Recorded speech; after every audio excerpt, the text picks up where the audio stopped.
बदतमीज बहू। सभ्यता से भरपूर शास्त्री परिवार की इकलौती बेटी मोहिनी को बचपन में ही पढ़ाई के लिए विदेश भेज देते हैं, जहां से वो सालों बाद ग्रेजुएशन पूरी करके इंडिया वापस आती है, जो अब संस्कार, सभ्यता, संस्कृति जैसी चीजों से कोसों दूर होती है। एक सुबह मोहिनी शॉर्ट ड्रेस पहने, कानों में हेडफोन लगाए जोर जोर से इंग्लिश गाने गाती हुई घर में घूम रही होती है। सुबह सुबह भगवान का नाम लेते हैं, राक्षसों की तरह चिल्लाते नहीं। पॉप्स, आपको अच्छे गाने की बिल्कुल समझ नहीं है, सो ठीक है, चिल पिल। अरे मोहिनी, पापा से ऐसे बात करते हैं क्या? सारी तमीज भूल गई हो। ओह मॉम प्लीज, इतनी बड़ी भी कोई बात नहीं हुई, सो डोंट ओवर रिएक्ट। ऐसे ही दिन बीतते हैं जिसमें मोहिनी के तौर तरीके, रहने और बात करने का ढंग उसकी मम्मी पापा को परेशान करने लगता है। भला कोई मानेगा कि ये मेरी बेटी है? रीति रिवाज और संस्कारों से तो इसका दूर दूर तक कोई नाता नहीं, और अब तो लगता भी नहीं कि कभी होगा। अरे ऐसे कैसे नहीं होगा?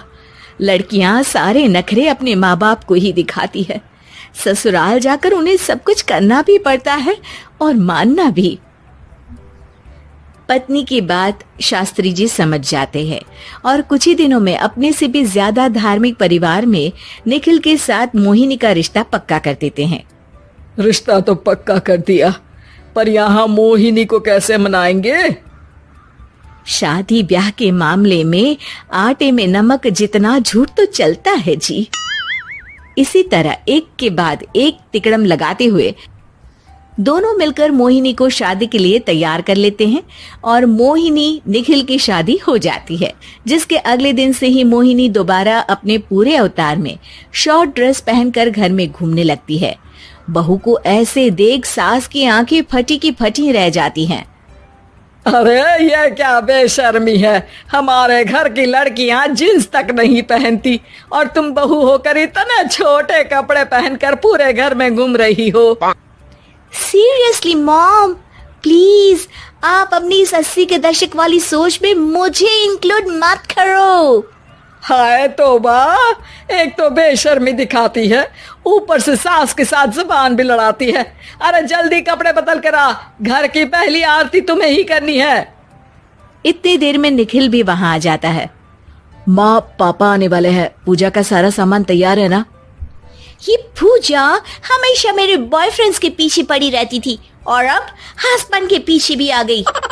मोहिनी की बातें सुन सास तो अपना सिर पकड़ लेती है, लेकिन निखिल किसी न किसी तरह उसे पूजा के लिए कन्विंस करके कपड़े चेंज करने के लिए भेज देता है, जिस पर पूजा खत्म होने के बाद वो एक बार फिर अपनी शॉर्ट ड्रेस में आ जाती है। बहू, ये क्या तरीका है? संस्कार नाम की कोई चीज है या नहीं? नहीं ससुर जी, संस्कार मेरा दूसरा बॉयफ्रेंड था, अब तो मेरा उससे कोई कांटेक्ट नहीं है। मोहिनी का जवाब सुन के ससुर तो भगवान नाम जपते वहां से चले जाते हैं, लेकिन सास बहू के बीच कहा सुनी फिर शुरू हो जाती है, जिसे इग्नोर करते हुए मोहिनी घर से बाहर चली जाती है और देर रात घर वापस आती है। मोहिनी, मैं जानता हूँ कि तुम विदेश में रही हो और तुम्हें वहीं की आदत है, पर यहाँ चीजें कुछ अलग है। अगर तुम उस हिसाब से कुछ एडजस्ट कर लो तो सबके लिए सही हो जाएगा। I am not in a lecture mood. Good night. अगली सुबह मोहिनी देर से उठकर एक बार फिर उसी तरह सबके सामने आती है, जिस पर उसकी सास कुछ बोले उससे पहले ही मोहिनी की दोस्त मोनिका और रेचल वहां आ जाती हैं। Oh hi darling, how are you? OMG, we missed you so much. I missed you too darling. Ram Ram, इन्होंने तो तुमसे भी छोटे कपड़े पहने हैं। अरे तुम लोगों के अंदर कोई शर्म लिहाज बाकी भी है या सब बेच खाई? मोहिनी, तुम्हारी मेड कुछ ज्यादा नहीं बोलती? इस पर मोहिनी की दोस्त उसकी सास का मजाक बनाने लगती है, जिसे सुन निखिल उन्हें जवाब देते हुए कड़वे शब्द सुना देता है और वो सुन के वो दोनों तो मुंह बनाए वहां से चली जाती है, लेकिन गुस्से से लाल मोहिनी वहीं खड़ी निखिल को घूरती रहती है। घूर क्या रही हो? तुमसे शादी की ये सोचकर कि विदेश में पढ़ी लिखी हो, घर में कोई पॉजिटिव चेंज लाओगी, अपनी करियर के लिए एम्बिशियस होगी, पर अपने इस बिहेवियर से उस पढ़ाई के साथ साथ अपने मम्मी पापा के नाम को भी डुबो रही हो। अगर तुम्हें ऐसे ही हाल रखने हैं तो यहाँ रहने की कोई जरूरत नहीं है। निखिल की बातें सुनकर मोहिनी रोते हुए घर छोड़कर अपनी मम्मी पापा के पास वापस आ जाती है। ससुराल में सब कुछ ठीक तो है? वो अपने आप को समझते क्या है? मोहिनी पर चिल्ला रहे हैं? मैं क्यों उसके इशारों पर चलूं? मैं अपनी लाइफ अपने तरीके से जीना चाहती हूँ और वो ना आप लोगों को मंजूर था और ना ही उन्हें है। तुम यहाँ नहीं रह सकती। अपने पापा की बात सुन के मोहिनी हैरान रह जाती है। हाँ, तुमने बिल्कुल सही सुना। अगर तुम्हें अपने इस घमंड, बेशर्मी और बदतमीजी में ही जीना है तो तुम यहाँ भी नहीं रह सकती। बेटी, मैं मानता हूँ हमारे यहाँ रीति रिवाज बहुत मायने रखते हैं और हमने उन्हीं के ओवरडोज से बचाने के लिए तुम्हें विदेश भेजा था। एक लड़की जो शादी करके घर और बच्चे संभालती है, उससे तुम अपने आप को ज्यादा समझ सको इसके लिए भेजा था।